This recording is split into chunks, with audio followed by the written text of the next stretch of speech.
He knew he needed a drastic change when his obesity became life-threatening.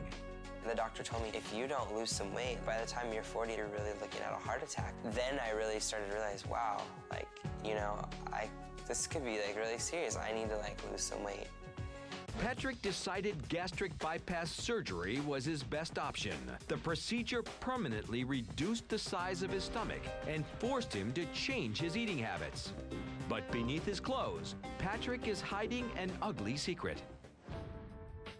There's so much skin that it's never gonna go away. No matter how much you work out, how much you run, how much you lift weights, the skin's there, and the only way it can be taken off is just to be removed by plastic surgery. A month and a half ago, Patrick began a two-step procedure to remove all the excess skin.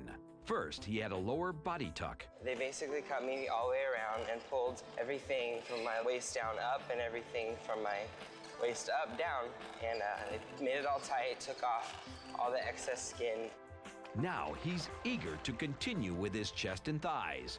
To be honest, I just thought that, you know, plastic surgery was something that was vain. But if you look in the mirror every day and you're not happy about something, you know, if it's gonna change your whole self-esteem and your confidence just by, you know, having it, like, what's money when it comes to that? Like, it's your life and your happiness and your self-esteem. Patrick returns to Dr. Boris Ackerman, who performed his previous surgery. Hey, Patrick, how you doing? Good, how are you? Good to see you. Too. Been feeling good? Yeah. Well, I think it's been about a month since our procedure. I'm very excited and happy with my results from my lower body lift, and I'm just looking forward to, you know, going the next step and having my legs and my chest done. Wonderful. Well, let's see what you look like. Stand up right here for me, please. Let's go ahead and take your gown off. Well, your abdomen looks great. I think you're healing wonderful. The scars, I know, will be pretty red still, but they're not too bad. They're not raised, they're not spread. Okay. But the contour is remarkable. Okay, well, let's talk about our next stage. You have significant amount of skin looseness in your inner thigh that extends quite a bit down. We'll be able to correct most of it, if not all.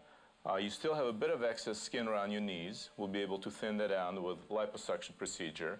Then all this extra skin will be excised. Another part that really bothers me is my chest. I Yes. feel that it's still very loose and saggy in here. The excess tissue on Patrick's chest is a condition known as gynocamastia. In Patrick's case, the gynocamastia was caused by two factors, namely excess fat and true glandular tissue. The glandular tissue we find in male gynocamastia is nearly identical to the glandular tissue we find in the female breast. Anatomically, they're almost one and the same.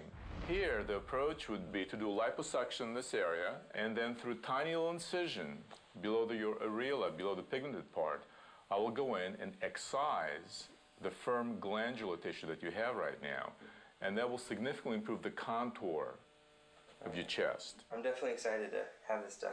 Great. The day of Patrick's second and final surgery is here. He's led into the operating room while Dr. Ackerman scrubs in. Patrick has been put to sleep. He's under general anesthesia. He has been prepped and draped, and we're ready to go. The change in my legs is just huge. There's just all this skin that's just gone, and now like I can move around freely. And hey. What up, Joe? Before, when I had all the excess tissue and skin around my chest, I just felt very self-conscious. And so after having the gynecomastia, I feel that I can walk around, take my shirt off, and not have anything stopping me. I finally feel that I've come to the end of the road on being overweight and having all this excess skin. I can just start living my life and making memories in my new body and my new skin.